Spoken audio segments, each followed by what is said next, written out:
Welcome everyone, मैं हूँ प्रतीक्षा। Guys, वादे के मुताबिक जैसे ही वेंसडे का एपिसोड 5th आया है वो मैं आपके लिए ला चुकी हूँ। मुझे नहीं पता कि ये आप तक कब पहुंचेगा, क्योंकि जैसे ही एपिसोड आया था हमारी प्रिपरेशन शुरू हो गई थी। बट जैसा कि आपको पता है कि ये जस्ट अभी अभी रिलीज हुआ है, एकदम गर्मा गर्म आया है। तो सोचिए कि इसकी जो टीम है वो कितनी ताक लगाए बैठी होगी हम लोगों के ऊपर क्लेम लगाने के लिए या फिर वीडियो ब्लॉक करने के लिए। अभी तक हमारे कुछ चैनल्स पे स्ट्राइक भी आ गई है। तो गाइस, अगर आप तक ये वीडियो पहुंच रहा है तो प्लीज उसे थोड़ा सा अप्रिशिएट करिएगा, क्योंकि एकदम न्यू एपिसोड है और उसे आप तक लाना वो भी क्वालिटी के साथ में, तो ये थोड़ा सा रिस्की हो जाता है। तो गाइस प्लीज मैं आपसे छोटी सी रिक्वेस्ट करूंगी, अगर अभी तक भी आपने वीडियो को शेयर नहीं किया है तो प्लीज इसे शेयर करिएगा। चैनल सब्सक्राइब नहीं करा है तो चैनल सब्सक्राइब करिएगा। वीडियो पसंद आई है तो लाइक करना तो बनता ही है। तो चलिए फिर बिना प्रतीक्षा कराए एकदम 4th एपिसोड की कंटिन्यूटी के साथ में एपिसोड 5th की शुरुआत करते हैं। 4th एपिसोड में हमने देखा था कि टाइलर, जो कि ये हाइड है, उसने वेंसडे को बहुत बुरी तरीके से मारा था। जान से नहीं मारा था, ये हर बार का उसका पैटर्न है कि वो वेंसडे को जान से नहीं मारता है, क्योंकि कहीं ना कहीं वो वेंसडे को बहुत टाइम पहले से पसंद करता था। खैर, एपिसोड 5th के अंदर हम वेंसडे को देखते हैं जो कि बिल्कुल बेहोश पड़ी थी, कोमा के अंदर थी, हालत काफी ज्यादा खराब दिख रही है, बहुत सारे टाँके वगैरह हैं, इंजर्ड है। उसकी माँ उसे भूतों की कहानियां सुना रही है, क्योंकि ये नॉर्मल इंसान आखिर है ही कहाँ पे। डरावने किस्से सुना के शायद उसकी मेमोरी जल्दी रिकवर हो जाए। उसका फादर, थिंग सब यहीं पे ही थे और आखिरकार वेंसडे को भी होश आ जाता है। लेकिन जब वो उठती है तो आंखों के सामने उसे अपनी नई मार्गदर्शक दिखती है। गाइस, ये सीजन 1 की प्रिंसिपल है लैरिसा वीम्स, जो कि सीजन 1 के लास्ट एपिसोड के अंदर ही मर गई थी। बट ये बहुत ही बढ़िया कैरेक्टर थी सच में। तो इन्हें सीजन 2 के अंदर भी लाया गया है वेंसडे का मार्गदर्शक बना के, क्योंकि सीजन 1 के अंदर जो मार्गदर्शक थी वो गूडी एडम्स थी, इन्हीं की फैमिली की एक मेंबर। तो वेंसडे का कहीं ना कहीं कहना था कि तुम मेरे सामने कैसे आ गई हो, क्योंकि वो तो कोई ब्लड ग्रुप वाला ही होता है जो कि मार्गदर्शक बनेगा। लेकिन लैरिसा वीम्स का कहना है कि तुम इतनी खतरनाक लड़की हो कि ऊपर नर्क के अंदर कोई भी तुम्हारा केस लेने के लिए तैयार ही नहीं था, और मुझे तुम पसंद थी क्योंकि मुझे भी तुम्हें सताना था। तो देखो, मैं तुम्हारे सामने आ गई। लैरिसा ने वेंसडे के जो भी अभी तक के पाप है वो सब उसे बताया कि कैसे उसने एनिड को नहीं बताया है कि उसकी मौत होने वाली है, उसने हाइड को भगा दिया, और भी जो भी सारी चीजें थी उन सबसे वेंसडे को रूबरू कराया, वेंसडे की अकड़ के बारे में बताया। लेकिन वेंसडे कहाँ किसी की सुनने वाली थी, कहाँ किसी की झुकने वाली थी। जिसके बाद में हम जूडी को देखते हैं, स्टोनहर्स्ट की बेटी को, जिसने ये सारे कांड करे थे अपने ही लैब के अंदर विलो हिल्स के नीचे। सारे आउटकास्ट को रख रखा था, उनके ऊपर एक्सपेरिमेंट चल रहे थे। ये बात अभी तक आउट नहीं हुई थी, लेकिन जो कुछ दिनों पहले बहुत बड़ा धमाका हुआ था जिससे सारे के सारे कैदी फरार हो गए थे, साथ ही में जो मेंटल पेशेंट थे वो भी फरार हो गए थे, तो उन सब की ये डिटेल्स दे रही थी। कहा जाता है कि ऑलमोस्ट सारे पेशेंट्स पकड़े गए हैं, सिर्फ 3 पेशेंट्स नहीं पकड़े गए हैं, जो कि बहुत ही खतरनाक है। एक तो फेस्टर यानी कि वेंसडे का अंकल, दूसरा स्लर्प यानी कि ज़ॉम्बी, तीसरा हाइड यानी कि टाइलर। ये सब बहुत ही खतरनाक है। पुलिस वाले भी बता देते हैं कि आप लोगों को ये जहाँ भी दिखे जल्द से जल्द इन्फॉर्म कर दीजिएगा। अभी पुलिस वाली जूडी से कहती है कि क्या वेंसडे का से कोई लेना देना है, क्योंकि वेंसडे वापस से क्राइम लोकेशन पे मिली। तो जूडी इस वक्त वेंसडे के लिए कुछ भी नहीं कहती और बस ये कहती है कि वो बस अपने अंकल से मिलने के लिए आई थी, क्योंकि खुद को भी जूडी को नहीं फंसना था। वो अगर बताएगी कि वेंसडे का क्या लेना देना है तो वो खुद के विलो हिल्स में होने वाले एक्सपेरिमेंट के बारे में तो बताएगी नहीं। जिसके बाद हम देखते हैं कि जूडी ने एक आदमी को कॉल किया था, उसने जितने भी छुपे हुए पेशेंट थे जिनके ऊपर एक्सपेरिमेंट हो रहे थे उन सब के पीछे एक आदमी लगा दिया था, जो कि उन सबको मार के खत्म कर रहा था, ताकि ना ही वो इंसान रहे ना ही वो बात बाहर निकले। अब वो श्रद्धांजलि तो उन लोगों को 15 साल पहले मिल चुकी थी, बट उन सबका मरना जरूरी था। जिसके बाद हम वेंसडे को देखते हैं, सामान वामान पैक करके जा रही थी, तभी जूडी उससे मिलने के लिए आती है। इन दोनों के बीच में अच्छी खासी खटपट होती है। दोनों एक दूसरे को ब्लैकमेल कर रहे थे कि कोई किसी का नाम बाहर नहीं निकालेगा तो दोनों एक साथ फंसेंगे। वेंसडे बाहर आती है और तभी उसे किसी का कार्ड मिलता है कि वो और एनिड आज ही मरने वाले हैं। ये और कोई नहीं बल्कि टाइलर था, जो कि वेंसडे को परेशान कर रहा था। वेंसडे के आते ही वो भाग जाता है, छुप जाता है। जिसके बाद हम बियांका को देखते हैं, एजेक्स के साथ में अपनी मॉम को छुपाने की कोशिश कर रही थी, ताकि जितना हो सके वो अपनी मॉम को बाकी सारी चीजों से दूर रख सके। अब एजेक्स भी कहीं ना कहीं बियांका की सारी सिचुएशन का पता लगा चुका था कि वो कितनी बुरी फंसी हुई है। उसकी माँ एक मॉर्निंग सॉन्ग के कल्ट के अंदर थी, एक ग्रुप के अंदर, जो कि लोगों को ठगा करता था। अब जो बियांका का बाप है उसका नाम गिडियन है, जो कि इस पूरे ग्रुप का लीडर हुआ करता था। अभी गिडियन को हर कोई ढूंढ रहा है। अगर गलती से उसने इसकी मॉम को ढूंढ लिया तो कहीं ना कहीं वापस से वो कल्ट शुरू हो जाएगा। तो बस बियांका अपनी माँ को छुपा के रखना चाहती थी। एजेक्स उसमें पूरी मदद कर रहा था बियांका की। वेंसडे फाइनली लौट चुकी थी और आते ही एनिड का कहना था कि मुझे तो लगा था कि भाई तुम लंबी छुट्टियों पे गई हो, तुम्हारी तबीयत कैसी है, तुम ठीक तो हो ना। लेकिन वेंसडे को कोई अपना खास वेलकम पसंद है नहीं, वो बस बातें वगैरह करने लगती है और उसे पता ही था कि एनिड की मौत होने वाली है। तो वो एनिड को कहती है कि सामान उठाओ और निकलो यहाँ से। एनिड कहती है कि तुम हर बार इतना चिल्लाती क्यों रहती हो, इतना गुस्सा क्यों करती रहती हो। जब वेंसडे का कहना था कि टाइलर जिंदा है, वापस आ चुका है और वो यहीं पे घूम रहा है और वो तुम पे अटैक करने वाला है। एनिड कहती है कि तुम्हें क्या पता कि वो मुझ पे अटैक करेगा कि नहीं करेगा। वेंसडे कहती है कि तुम्हें क्या पता है। वेंसडे कहती है कि मुझे हर एक चीज पता है, खुद की जान बचाओ और चली जाओ यहाँ से। लेकिन एनिड का कहना था कि तुम हमेशा इतनी अकड़ में क्यों रहती हो, मैं उसका सामना कर चुकी हूँ, मैं पहले भी उसका सामना कर चुकी थी। लेकिन वेंसडे का कहना था कि तुम ऑलमोस्ट उसे मरती बची थी। लेकिन कहीं ना कहीं एनिड, जो कि एक वेयरवुल्फ है वो सच में ताकतवर तो है ही, और वो वेंसडे को सुना के चली जाती है हर बार अपने आप को इतनी स्मार्ट मत समझा करो, तुम अकेली ही हो और अकेली किसी भी इंसान से जीत नहीं सकती हो। लैरिसा वीम्स इन बातों का बड़े मजे ले रही थी कि वेंसडे को चलो कोई तो है जो कि चुप करा सकता है। जिसके बाद में यहाँ से एनिट तो चली जाती है और आज का दिन था डे ऑफ द डेड का, यानी कि आपके जितने भी मरे हुए पूर्वज हैं आप उन सबको याद करने वाले हो। शाम को रात के अंदर यहाँ पे एक इवेंट होने वाला था। प्रिंसिपल यहाँ पे बैठ के सभी को कोई ना कोई चीजें बांट रहा था। लैरिसा कंटिन्यूअसली वेंसडे के पीछे ही थी। वेंसडे चाहती नहीं थी कि लैरिसा उसके पीछे पीछे घूमे, लेकिन कहीं ना कहीं लैरिसा का भी कहना था कि उसने इस स्कूल के लिए बहुत कुछ किया है, इवन अपनी जान तक गवा दी है, लेकिन उसे बदले के अंदर कुछ भी नहीं मिल रहा है, इवन उसको कोई याद तक भी नहीं कर रहा है।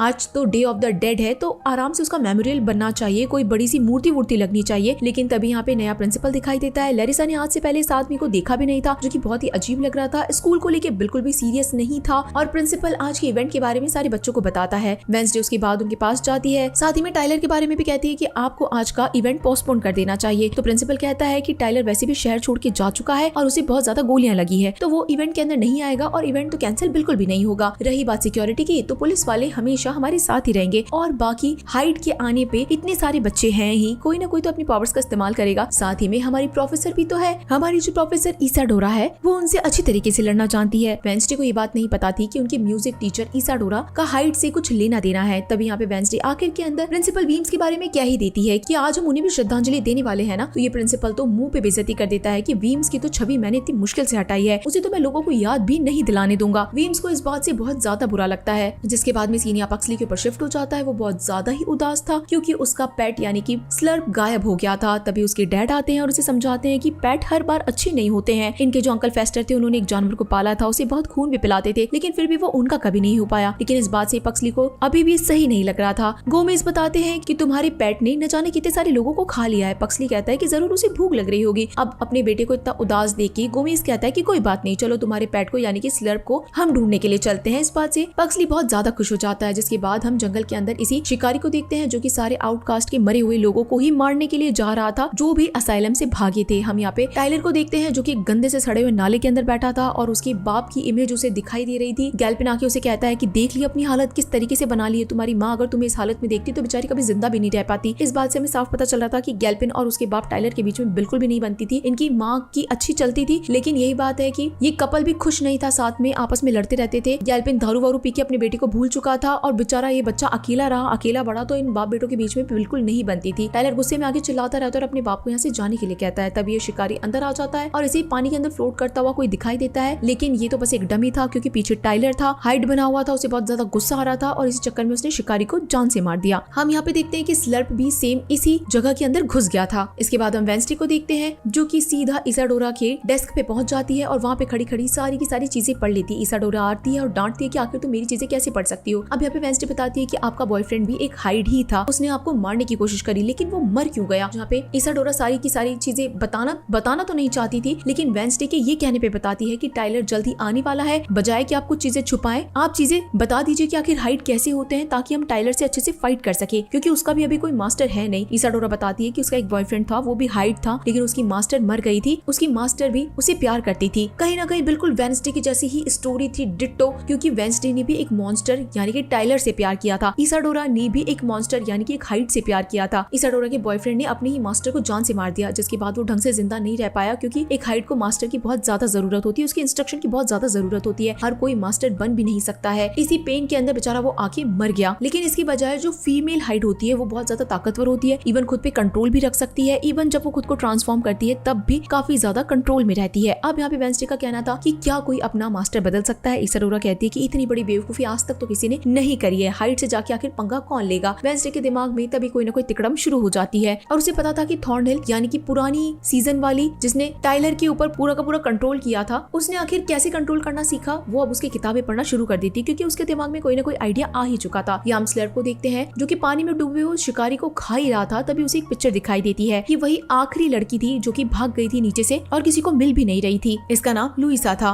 वेंसडे यहाँ पे बैठ के थॉर्नहिल की किताबें पढ़ रही थी कि आखिर वो कैसे हाइड के ऊपर कंट्रोल कर सकती है। लैरिसा वीम्स उसे मना करती है कि इतनी बड़ी बेवकूफी करने की जरूरत नहीं है। तभी यहाँ पे उसकी माँ भी आ जाती है जो कि पूछती है कि आखिर तुम बातें किससे कर रही हो, क्योंकि ऑब्वियसली बात है इसकी माँ को कैसे पता होगा कि यहाँ पे लैरिसा वीम्स घूम रही है। लेकिन उसे कहीं ना कहीं एनवायरमेंट में ऐसा फील होता है कि इस कमरे में और भी कोई है जो कि बहुत ज्यादा नकचड़ा है। लैरिसा को इस बात से गुस्सा आता है और वो कॉपी को घुमा देती है। अब यहाँ पे वेंसडे की माँ भी जब कॉपी देखती है कि वेंसडे थॉर्नहिल की किताब पढ़ रही है, इसका मतलब है कि मामला टाइलर से जुड़ा हुआ है, तो अच्छा होगा कि वो टाइलर से दूर रहे। लेकिन वेंसडे अपनी माँ की कहाँ सुनती है, बिल्कुल भी नहीं सुनती। इवन उन्हीं को उल्टा जवाब सुना के यहाँ से निकल जाती है कि आपको अपने काम पे ध्यान देना चाहिए, मैं मेरा काम देख लूंगी। जिसके बाद हम इनिट को देखते हैं, उसे उसका बॉयफ्रेंड ब्रूनो समझाता है कि अगर तुम्हें कहा जा रहा है कि तुम टाइलर से दूर रहो और कहीं पे छुप के रहो तो तुम्हें करना चाहिए, तुम अकेली उसे नहीं लड़ पाओगी। तभी इनिट को आइडिया आ जाता है कि ये तो बिल्कुल सही बात है कि मैं उसे अकेली नहीं लड़ पाऊंगी, क्यों ना मेरी दोस्त मेरी मदद करे। वो थिंक के जरिए सारे नाइट शेड्स के लोगों को लेटर्स भिजवा देती है एक मीटिंग के लिए। यहाँ पे हम पक्सली और उसके फादर को देखते हैं जो कि जंगल में ढूंढ रहे थे, लेकिन स्लर्प इन्हें कहीं भी नहीं मिल रहा था। काफी देर हो गई थी और ऐसा लग रहा था कि मानो वो ज़ॉम्बी यहाँ से चला गया है, कहीं और उसे खाना पानी मिल गया है। तभी यहाँ पे काफी सारे शहर के लोग एक इवेंट की तरफ जा रहे थे, डे ऑफ द डेड था, तो यहाँ पे एक तरीके का मेला लगा हुआ था। ये दोनों भी मेले की तरफ निकल ही जाते हैं। पता चलता है स्लर्प भी इनके पीछे पीछे ही निकल गया था।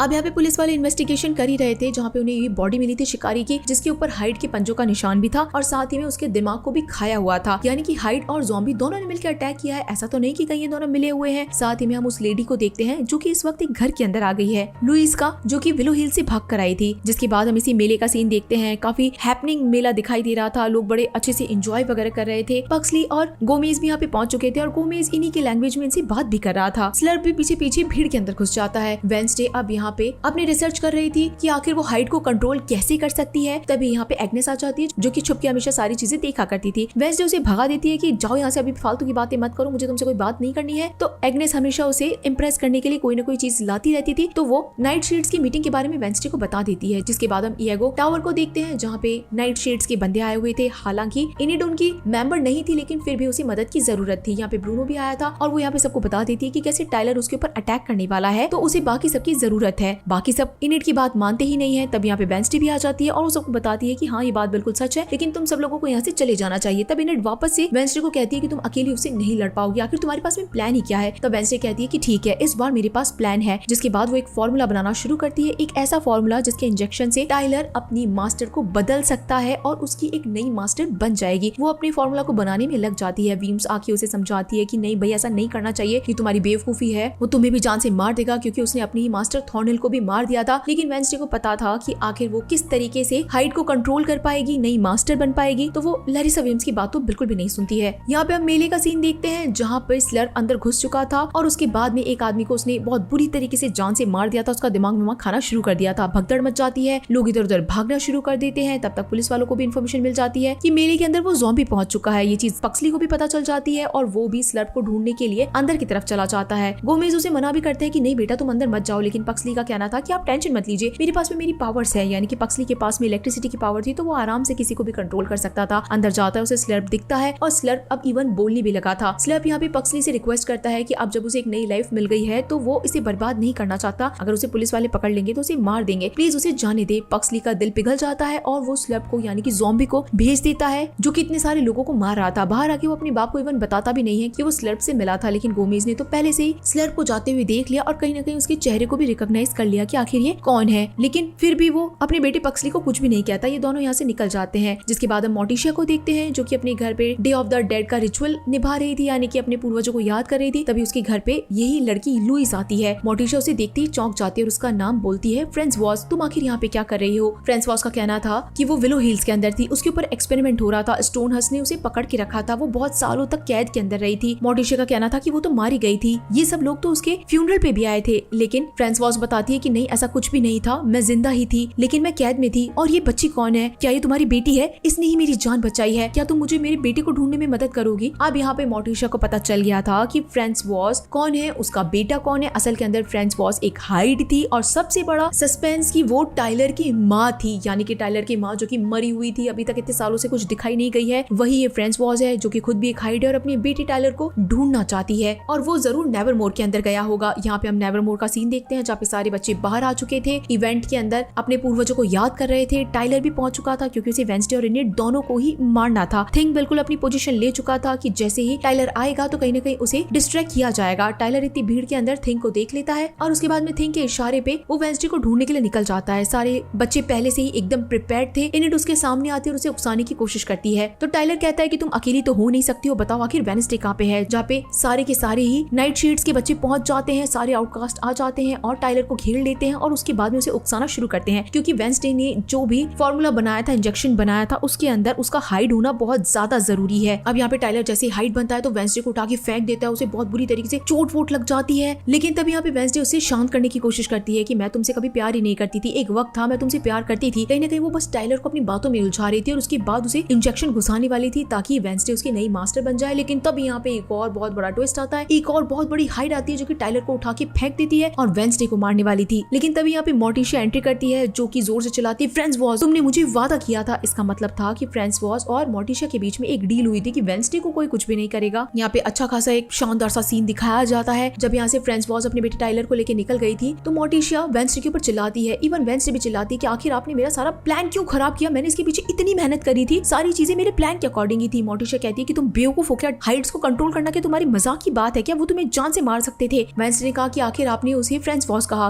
आखिर वो थी कौन। मोर्टिशिया बताती है कि वो टाइलर की माँ है। वेंसडे कहती है आप लोगों के बीच में डील क्या हुई। मोर्टिशिया बता देती है कि ये माँ यानी कि फ्रेंड्स वॉज टाइलर को काबू करेगी और लेके यहाँ से चली जाएगी, पूरे शहर को छोड़ देगी। वेंसडे कहती है कि आपका दिमाग खराब है, आपने उसके ऊपर भरोसा कैसे किया, वो एक हाइड है। मोर्टिशिया कहती है कि मैंने एक माँ पे भरोसा किया, वो अपने बेटे को लेके जरूर चली जाएगी। अब जिसके बाद वेंसडे को लगा था कि फाइनली सारी चीजें खत्म हो गई है, लेकिन ऐसी फील आ तो नहीं रही है कि टाइलर हमेशा हमेशा के लिए चला गया होगा, इसके पीछे कोई ना कोई तो बात जरूर होगी। मोर्टिशिया ये बात अपने हस्बैंड गोमेज को भी बताती है कि आज वो फ्रेंड्स वॉच से मिली थी और साथ ही में गोमेज भी बताता है कि आज उसने किसको देखा, उसने स्लर्प को देखा और स्लर्प में उसे किसका चेहरा दिखाई दिया। आखिरी के अंदर हम जूडी स्टोनर्स को देखते हैं जो कि यहाँ से भाग रही थी अपना सामान वामान पैक करके, लेकिन तभी उससे मिलने के लिए स्लर्प आ जाता है और कहता है कि क्या तुम मुझे भूल गई हो या फिर मुझे याद रख रही हो। साथ ही में हम टाइलर को देखते हैं जहाँ पे उसकी माँ उससे मिल चुकी थी, उसे हील कर रही थी। इसी के साथ इनिट को देखते हैं जिसके पंजे अपने आप ही निकल गए थे, कोई पूनम की रात वगैरह भी नहीं थी, वो खुद के वेयरवुल्फ बनने के ऊपर बिल्कुल भी कंट्रोल नहीं कर पा रही थी। डांस प्रैक्टिस के टाइम पे ही वो दरवाजा खोल के भाग जाती है और ये चीज देख ली थी इसाडोरा ने। और इसी के साथ में गाइस ये 5th एपिसोड यहीं पे खत्म हो जाता है। तो चलिए फिर मिलते हैं आप सभी लोगों से अगले एपिसोड में, तब तक के लिए टाटा।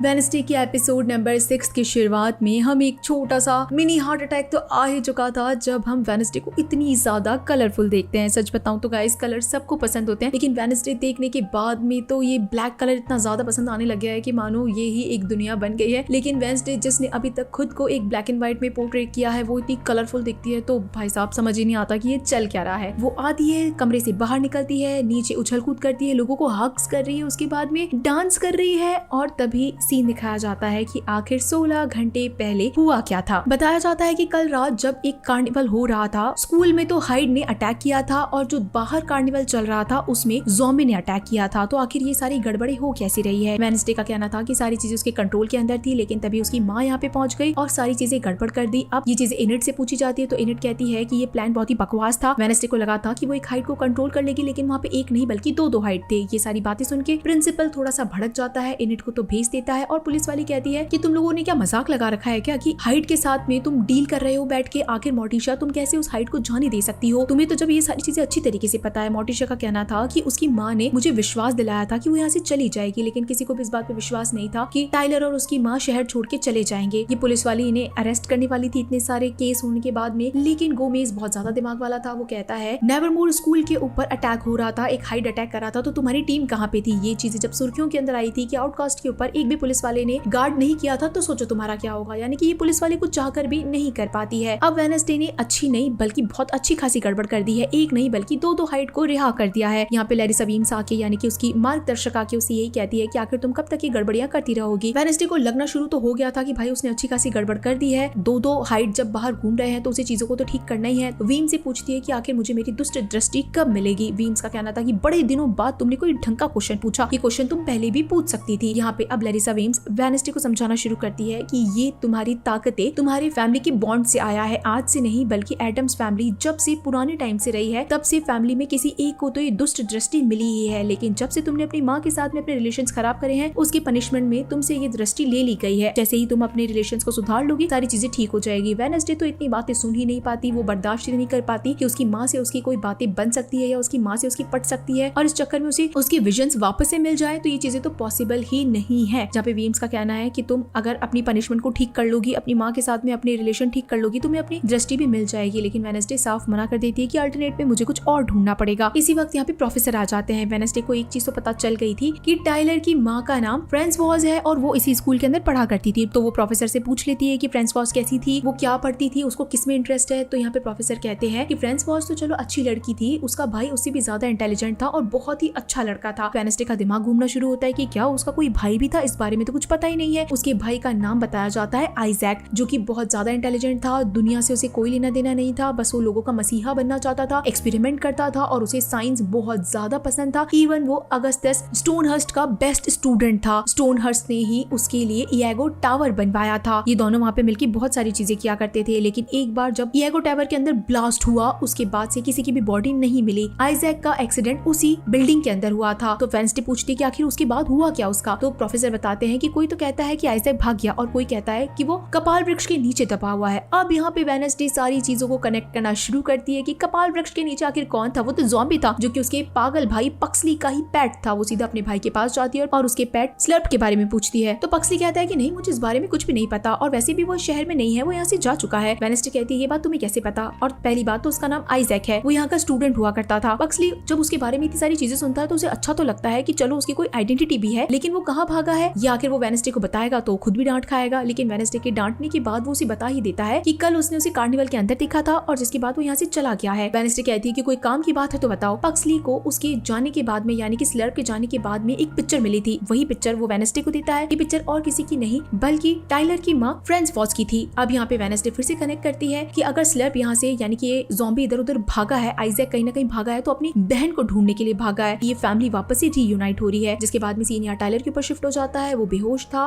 वो जब उठता है तो उसकी माँ उसकी आंखों के सामने ही थी। काफी सालों बाद ये लोग एक दूसरे से मिले हैं, लेकिन पता चलता है कि टाइलर को बांध दिया गया है। उसकी माँ कहती है कि यही बिल्कुल ठीक रहेगा। टाइलर का कहना था कि अब मेरी कोई मास्टर नहीं है, तो इसका मतलब क्या है कि आप मेरी मास्टर बनना चाहती है। तो टाइलर की माँ कहती है कि हाँ बिल्कुल, मैं अब तुम्हारे साथ रहूंगी, पूरा पूरा ध्यान रखूंगी तुम्हारा, तुम टेंशन मत लो, सारी चीजें अपने आप ठीक हो जाएंगी। जैसे कि हर फैमिली के अंदर रिलेशन बिगड़े हुए थे, वैसे ही यहाँ पे भी रिलेशन बिगड़े हुए ही थे। टाइलर और उसकी माँ की भी कुछ खास बनती नहीं थी, भले ही ये इतने सालों बाद में ही क्यों ना मिले हो। टाइलर अपनी माँ के ऊपर थोड़ा गुस्सा करने लगता है कि आप मुझे से बच्चों की जैसे ट्रीट नहीं कर सकती हैं। तो टाइलर की माँ उठा के उसे एक चांटा मार देती है और कहती है कि तुम्हें मेरी बात माननी पड़ेगी। और उसके बाद में फिर से प्यार से बात करने लगती है, यानी कि कहीं ना कहीं वो टाइलर को पूरी तरीके से कंट्रोल करने की कोशिश कर रही थी। सीन या ब्रूनो के ऊपर शिफ्ट हो जाता है, जो कि इनिट से मिलने के लिए आया था। ब्रूनो के पास में कंटिन्यूअसली किसी दूसरी लैंग्वेज, फिलीपींस लैंग्वेज के अंदर मैसेजेस आ रहे थे। वो ये बताता था कि ये सब उसके फैमिली के अंदर होने वाले क्योस चल रहे हैं और वो जल्दी इन झगड़ों को सुलझा लेगा, लेकिन अभी तो वो क्वालिटी टाइम स्पेंड करने आया है। लेकिन तभी यहाँ पे इसाडोरा पहुंच जाती है, जो कि ब्रूनो को कमरे से भेज देती है और कहती है कि फीमेल डॉम्स में आना सख्त मना है, चले जाओ यहाँ से। उसके बाद में वो इनिट से बात करती है और कल रात के बारे में पूछती है कि आखिर तुमने क्या किया, तुम भाग गई थी ना। इनिट को लगा था कि उसे किसी ने भी नहीं देखा है, लेकिन इसाडोरा ने उसे देख लिया था और अब वो बताती है कि ये जो तुम्हारे सिम्टम्स है वो अल्फा के हैं। अब अल्फा का गाइस ऐसा मीन है कि जो भी वेयरवुल्फ होते हैं उनमें जो सबसे अपर कास्ट होती है, जो सबसे ज्यादा डेंजरस होते हैं, सबसे ज्यादा खतरनाक होते हैं, उन्हें अल्फा कहा जाता है। हालांकि इनिट पहले तो वेयरवुल्फ बनी ही नहीं थी, लेकिन जब वो बनी थी तो वो ब्लड मून वाले दिन बनी थी। उसके बाद में अपने आप ही विदाउट मून वो वेयरवुल्फ के अंदर ट्रांसफॉर्म हो जाती है। इतनी सारी चीजें कहीं ना कहीं इनिट को एक अल्फा वेयरवुल्फ ही बना देता है। ये बात सुनकर इनिट बहुत बुरी तरीके से डर गई थी कि वो इतनी ज्यादा स्ट्रॉन्ग तो कभी बनना ही नहीं चाहती थी, उसे तो बस नॉर्मल वेयरवुल्फ ही बनना था। और सबसे बड़ा डिसएडवांटेज ये है कि अल्फा हमेशा अकेले रह जाते हैं, उनके साथ में कोई भी नहीं रहता है, इवन बाकी सारे वेयरवुल्फ भी उसे छोड़ देते हैं। इस बात से इनिट और ज्यादा परेशान हो गई थी, क्योंकि वो एकदम चार्मिंग लड़की है, हमेशा उसे लोगों के साथ रहना पसंद है। वो अगर वेयरवुल्फ बन गई, वो भी अल्फा, तो वो अकेली पड़ जाएगी। लेकिन उसकी टीचर इसाडोरा उसे समझाती है, कोई बात नहीं, हम तुम्हारा पूरा पूरा ध्यान रखेंगे, बस तुम्हें शाम ढलते केज के अंदर चले जाना है, ताकि हम तुम्हारे नेचर के ऊपर, बिहेवियर के ऊपर थोड़ा ध्यान रख सके। जिसके बाद हम वेडनेसडे को देखते हैं, जो कि अपनी दुष्ट दृष्टि पाने के लिए सीधा अपनी नानी के पास में पहुंच जाती है कि शायद उनसे कोई ना कोई तरीके का उपाय तो उसे मिल ही सकता है। जो इसकी नानी है वो रेवन थी। रेवन का मतलब गाइस कौवा होता है, काला कौवा, जिसके पास में इन लोगों की शक्तियां होती है। और एडम्स फैमिली की ये जो फीमेल कैंडिडेट्स हैं, ये हमेशा से ही रेवन रही हुई है, जो कि बहुत ज्यादा पावरफुल भी है, पक्षियों को कंट्रोल करने की पावर्स भी जानती है और साथ ही में इन्हें दुष्ट दृष्टि भी मिली हुई है। लेकिन यहाँ पे वेडनेसडे का कहना था कि नानी आपने तो ये चीज करना कब से बंद कर दी है, जब से आंटी ओफेलिया गायब हुई है उसके बाद से आपने इसका इस्तेमाल नहीं किया है। इस बात से ये नानी माँ थोड़ी गुस्सा हो जाती है कि आखिर तुम्हारी माँ पता नहीं क्या क्या बातें तुम्हें बकती रहती है, फालतू की चीजों में तुम ध्यान कम दिया करो, तुम मेरे साथ रहा करो, मेरे फैमिली बिजनेस के अंदर आया करो। लेकिन वेडनेसडे को अभी इस वक्त सिर्फ और सिर्फ अपनी फ्रेंड इनिट की जान बचानी थी और उसे दुष्ट दृष्टि चाहिए थी। साथ ही में दो हाइड भाग गए हैं, तो उसे काफी सारी चीजें जाननी थी। तो यहाँ पे नानी माँ उसे एक छोटा सा हेल्प कर देती है और बताती है, एक प्रोफेसर है जिसका नाम रॉटवुड है, काफी सालों पहले वो स्कूल के अंदर ही पढ़ाया करती थी। इवन ये नानी माँ भी उससे पढ़ी हुई है। अगर उसकी कब्र पे जाके एक असली रेवन उसके लिखे हुए मंत्र को पढ़े तो कुछ टाइम के लिए उसे दुष्ट दृष्टि मिल जाती है। लेकिन थोड़ा ध्यान रखने वाली चीजें हैं, वहाँ के रूल्स एंड रेगुलेशंस तुम्हें फॉलो करने पड़ेंगे। वेडनेसडे बड़ी खुश हो जाती है, उसकी ये बात मान लेती है। सजेशन उसे लेने में कोई शौक था नहीं, लेकिन अपने विजन्स तो वापस चाहिए ही थे। ये सब सुन के वो यहाँ से निकल जाती है। रात होने पे वो अपना सामान पैक करके ग्रेवयार्ड में जा ही रही थी, लेकिन तभी उसे इनिट रोक देती है और कहती है कि गाला इवेंट होने वाला है, सब लोगों के ऊपर कर्फ्यू लगा हुआ है, अगर तुम टाइम से नहीं आई तो हमें गाला इवेंट से निकाल दिया जाएगा। वेडनेसडे को क्या फर्क पड़ता है कि कोई काला इवेंट हो, उसको निकाले, उसको रखे। उसको तो इस वक्त बस उन दोनों हाइट्स को पकड़ना था और इनिट की जान बचानी थी। यहाँ पे इनिट से फिर से उसका झगड़ा हो जाता है। इनिट कहती है कि मैं बहुत ज्यादा पावरफुल हूँ, ऐसा कुछ भी नहीं है कि मैं कुछ कर नहीं सकती हूँ, मैं हमेशा तुम्हें प्रोटेक्ट करूंगी, लेकिन तुम हमेशा इतनी अकड़ी हुई क्यों रहती हो। लेकिन वेडनेसडे का कहना था कि तुम खुद को वेयरवुल्फ समझ के ज्यादा उड़ो मत, ज्यादा कुछ बनो मत, तुम आखिर हो क्या चीज, तुम्हें खुद को भी नहीं पता, तुम खुद को संभाल भी नहीं सकती हो। लेकिन असल के अंदर तो इनिट एक अल्फा थी जो कि बहुत ज्यादा पावरफुल वाली वेयरवुल्फ बन जाती। लेकिन इन दोनों का झगड़ा बढ़ता ही जा रहा था और वेडनेसडे यहाँ से उसे गुस्सा होकर निकल जाती है, ये कहकर कि तुम अपने बारे में ध्यान दो। इनिट कहती है कि तुम्हें आखिर लोगों की फीलिंग्स के बारे में क्या पता है। वेडनेसडे के जाने के बाद में थिंक आता है जो कि इनिट को बताता है कि जल्दी यहाँ पे रूम्स की चेकिंग होने वाली है, अगर सही टाइम पे वेडनेसडे नहीं आई तो वो पकड़ी जाएगी। इनिट फटाफट से भागती है कि कुछ भी करके वो उसे जंगल में से बस वापस ले आएगी। यहाँ पे हम वेडनेसडे को देखते हैं जो कि रॉटवुड की कब्र के बाहर पहुंच चुकी थी। एक रेवन की कब्र थी, यानी कि काले कौवे की कब्र, और उसके ऊपर काफी सारे मंत्र वगैरह लिखे हुए थे। असली रेवन अगर उसे टच करेगा तो सीधा